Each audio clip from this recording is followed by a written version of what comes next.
जीवन में कठिनाइयों का एक दूसरा पहलू।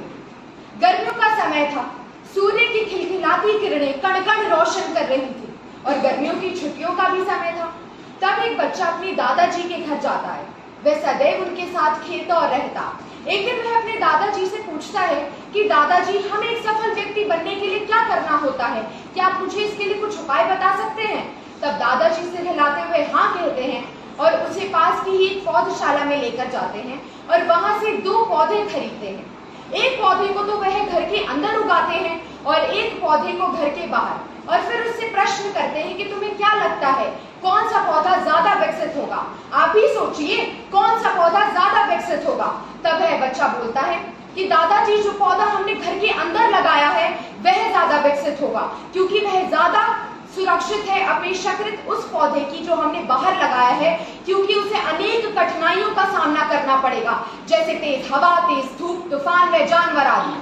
तब दादाजी मुस्कुराते हुए कहते हैं, चलो देखते हैं क्या होता है। फिर जब वह 4 साल बाद अपने दादाजी के घर पुनः आता है तो आते ही उनसे प्रश्न करता है कि दादाजी, आखिर सफल व्यक्ति बनने के लिए क्या करना पड़ता है?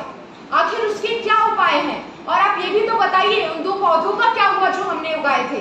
तब दादाजी हंसते हुए कहते हैं कि चलिए दिखाते हैं क्या हुआ। तो सबसे पहले वह उसे अंदर का पौधा दिखाते हैं तो पता लगता है कि वह एक बड़े पेड़ के रूप में विकसित हुआ है। चलिए ठीक है। फिर वह उसे बाहर का पौधा दिखाने ले जाते हैं तो पता लगता है कि वह एक विशाल वृक्ष के रूप में विकसित हुआ। क्यों? क्योंकि वह कठिनाइयों से लड़ रहा था और कठिनाइयों से लड़ने के अपने ही फायदे हैं। अब वह उससे कहते हैं कि अब मेरी बात ध्यान से सुनो और इसके बाद तुम्हें एक सफल व्यक्ति बनने से कोई रोक नहीं पाएगा, और मैं दावा करती हूँ कि सुनने के बाद आपको भी एक सफल व्यक्ति बनने से कोई रोक नहीं सकता। हमें कभी भी कठिनाइयों को कठिनाइयों की तरह नहीं देखना चाहिए। हमें कठिनाइयों को सफलता की और बढ़ते कदमों की तरह देखना चाहिए। कठिनाइयां हमारी दुश्मन नहीं है, वह हमारी सहायक है जो हमें एक सफल व सहज व्यक्ति बनने की ओर प्रेरित करती है। उनका प्रयोग हमें अपने आप को बढ़ाने, उभारने व निखारने में करना चाहिए।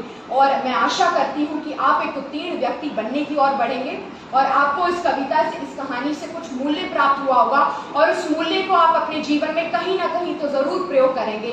अतः साहसी व्यक्ति वो है जो हमेशा सींचे, वो नहीं जो हमेशा जीते। धन्यवाद एवं